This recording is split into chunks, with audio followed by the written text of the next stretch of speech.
Assalamualaikum warahmatullahi wabarakatuh.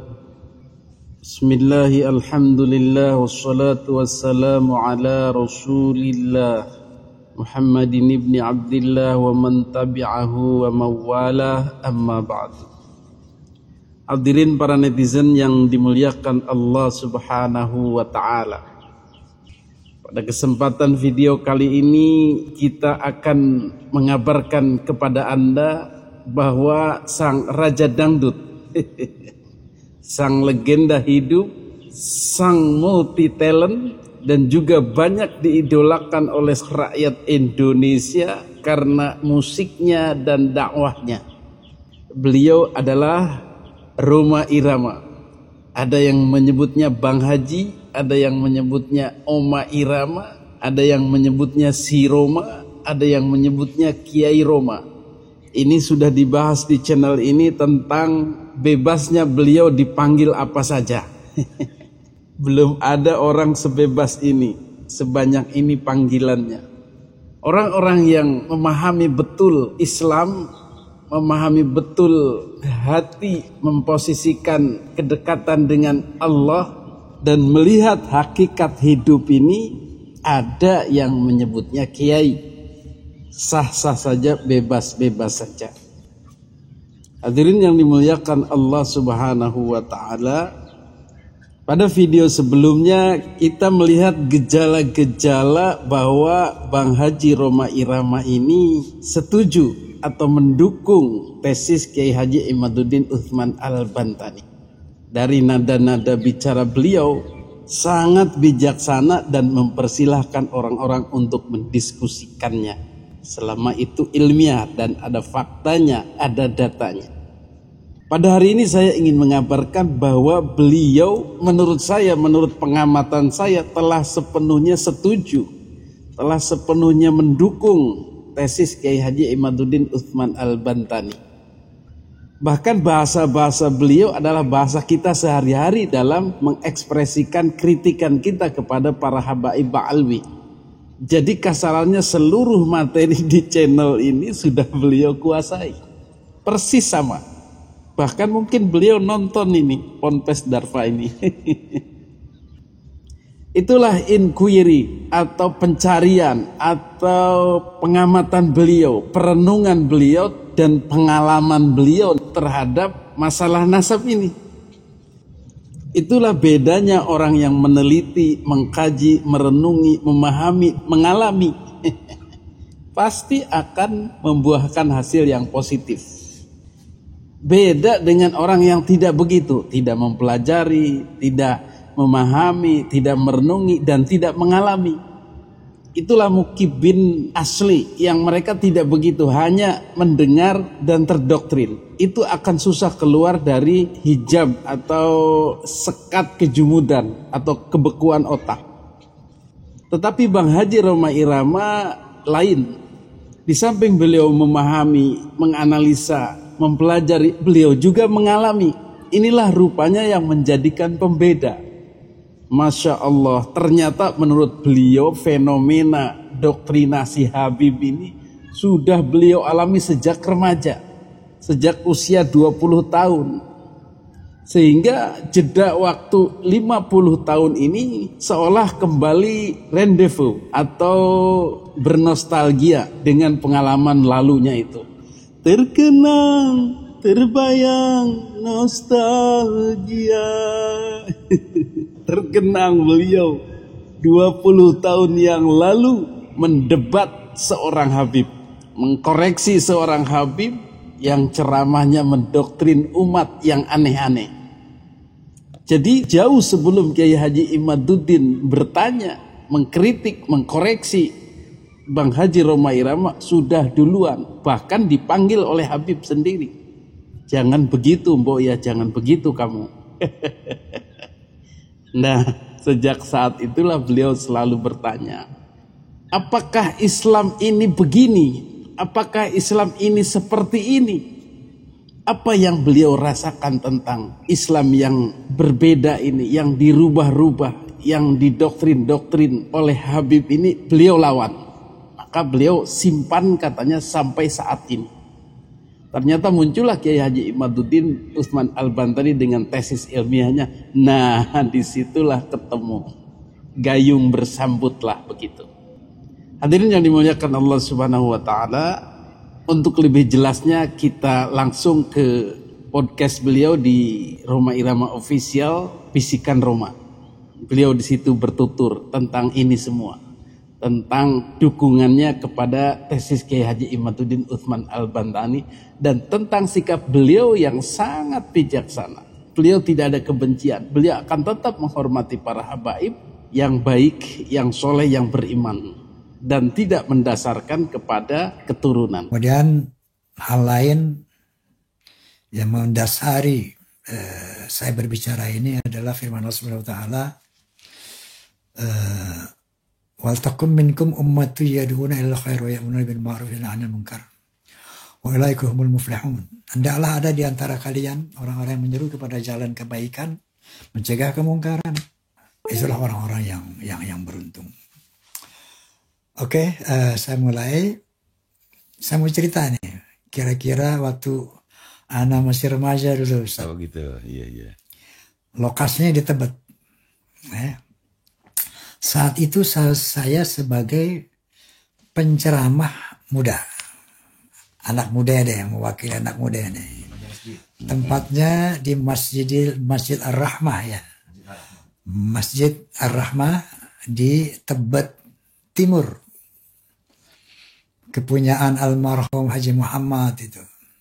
Beliau muhibun berat itu. Masya Allah. Nah, penceramah saat itu ada satu Habib.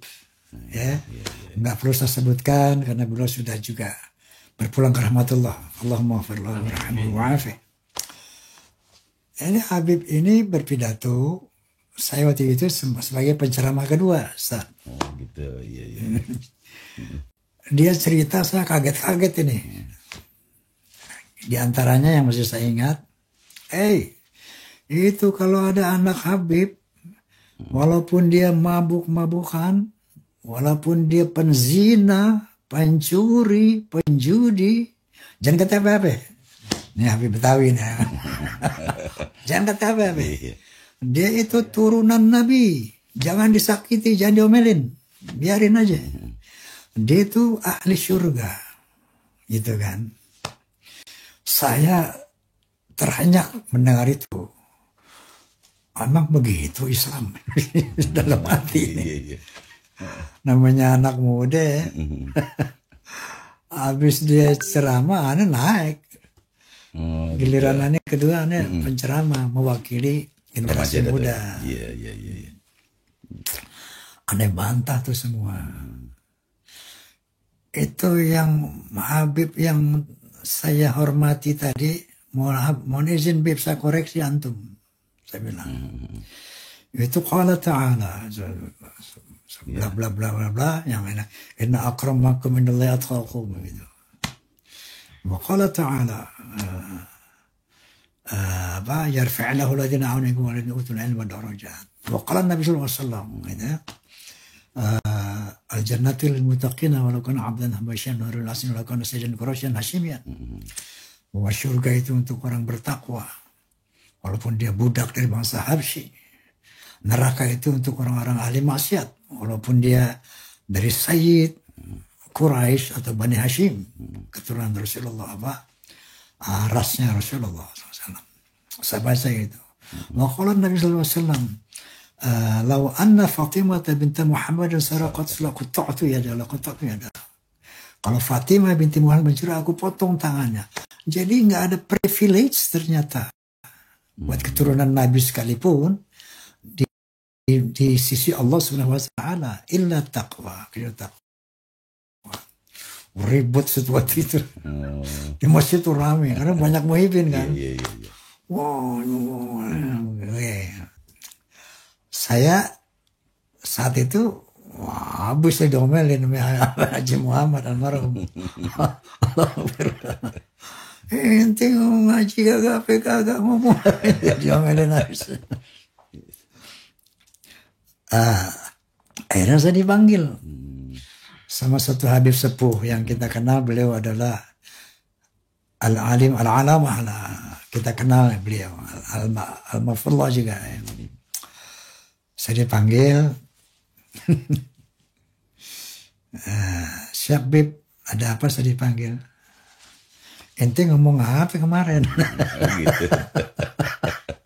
Ente ngomong apa kemarin jamaah ribut tuh? Ya ada ceritain. Ya Bib, ada Habib ini ngomong begini-begini ini, saya balikin. Jawaban saya begini, qala ta'ala wa qala nabi bla bla bla bla bla. Mau dikoreksi Bib. Yang ente ngomong tuh nggak salah. Nggak salah, ente benar. Dapat fine kan aneh. Tapi tolong jangan diulangin lagi. Maksudnya yang diulangi itu salahnya apa gimana itu? Bukan, jangan diomongin lagi. Oh gitu. Ente nggak salah, ente benar ya. Ente ucapan tuh semua benar. Kan saya minta koreksi. Iya. Mau dikoreksi Bib. Yang salah, kalau saya salah, yang mana salahnya? Dia benar kan? Ente benar. Cuman ucapan-ucapan itu jangan diulangi lagi. Karena tidak kondusif untuk ukhuwah Islamiyah kira-kira. Zaman itu belum ada istilah kondusif tuh. Tidak bagus untuk persatuan umat Islam. Ya khair Bib. Sejak saat itu tuh saya simpan dalam perut. Saya simpan dalam perut. Itu berapa puluh tahun yang lalu kejadian itu. Itu sama saya muda. Nah makanya sejak itu saya berteman dengan para habaib sekarang ini tulus. Lillahi ta'ala, karena dia orang beriman, karena dia orang pintar, dia orang baik. Itu saja. Bukan dasar beliau-beliau itu adalah dzurriyyah Nabi, ya. Karena saat itu saya juga mulai mendengar dan membaca, ya, bahwa dzurriyyah ini katakanlah masih antara right and wrong, benar dan salah gitu. Tapi pertemanan saya, persahabatan saya dengan para habaib itu, penghormatan saya, ya sebagai sesama mukmin, ya, sebagai sesama muslim, sangat indah persahabatan kami. Dan sampai sekarang insya Allah, walaupun misalnya nanti terkonfirmasi oh ini bukan dzurriyyah Rasul, saya akan tetap perlakukan beliau-beliau itu sebagai sahabat-sahabat saya, teman-teman saya. Itu tidak akan berubah karena dasarnya tadi innamal mu'min ikhwatu. Sesama orang beriman itu adalah saudara, itu dasarnya. Nah cuman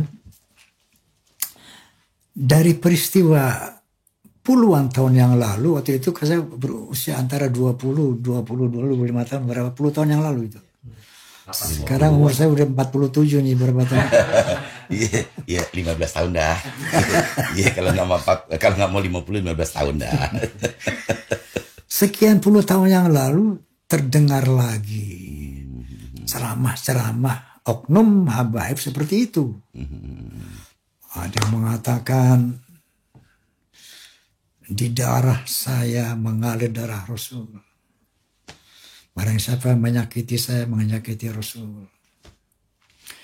Bahwa seorang Habib yang bodoh itu lebih mulia daripada 70 kiai yang halim. Kepala kiai, kaki seorang Habib lebih mulia daripada kepala kiai. Banyak lagi cerita yang Masya Allah, Astaghfirullahaladzim, ini kok ternyata doktrin-doktrin ini kok berkepanjangan. Oh gitu.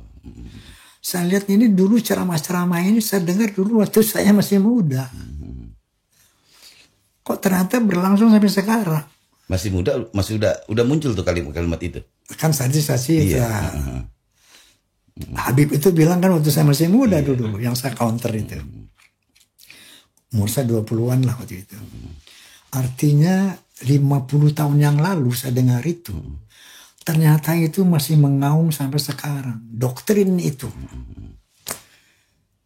Dan ternyata saya melihat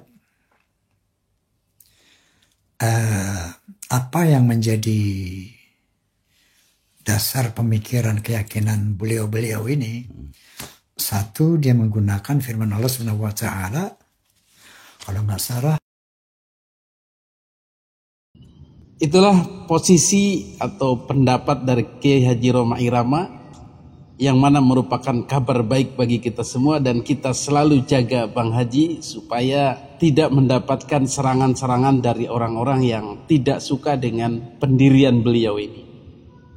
Mudah-mudahan para muhibbin yang forsa, yang penggemar beliau bisa mengikuti pola pikir atau pandangan beliau ini. Karena dasar beliau adalah dakwah. Wa takum minkum ummatu yad'una ilal khair, kata beliau. Jadi harus ada yang mendakwahkan kepada kebaikan.